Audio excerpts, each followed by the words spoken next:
Vigilance and enforcement and CAG reports ఇవన్నీ విచారణలో ఒక్క 104లో 175 కోట్లు ఎక్స్ట్రా వసూలు చేసింది అరవిందో ఫౌండేషను.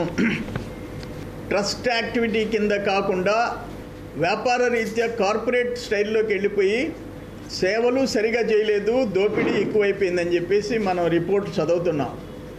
ఒక్క 104కి 175 కోట్లు అయితే 108కి ఇంకెన్ని కోట్లు?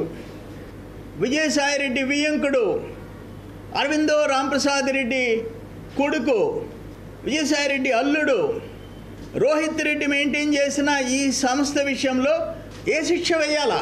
కకృతి కోసం ఒక ట్రస్ట్ పేరు పెట్టి, మేము దాతృత్వ సంస్థ అని పేరు పెట్టి ఆపదలో ఉన్న వాళ్ళ ప్రాణాలు సత్యం రామలింగరాజు గారు చేశారు. ఫస్ట్ ఎట్లా చేశాడు? ఒక బ్రాండ్ అంబులెన్స్ అంటే సత్యం రామలింగరాజు. ఆ తర్వాత జీవికే సంస్థ కొత్త అయినా పాత అయినా నెలకు 1,30,000 చేసింది. నువ్వు వచ్చి 2,28,000, ₹1,00,000 ఎక్స్ట్రా. కానీ గోల్డెన్ అవర్ పాటించలే, బళ్ళు రిపేర్ చేయలే, ప్రతిరోజు 100 చిల్లర వెహికల్స్ ఐడిల్గా పెట్టావు. ఒక్కరు మరణానికి 302 కింద జైలు శిక్ష అంటే కొన్ని వేల మంది ప్రాణాలు పోయేదానికి కారకులైన ఆ సంస్థ యాజమాన్యానికి ఏ శిక్షలు విధించాలని అడుగుతుండా? ఏ శిక్ష విధించాలా? మరణ శిక్ష విధించినా కూడా తక్కువే. ఏమి మీతో పాటు వాళ్ళ ప్రాణాలు సమానం కాదా?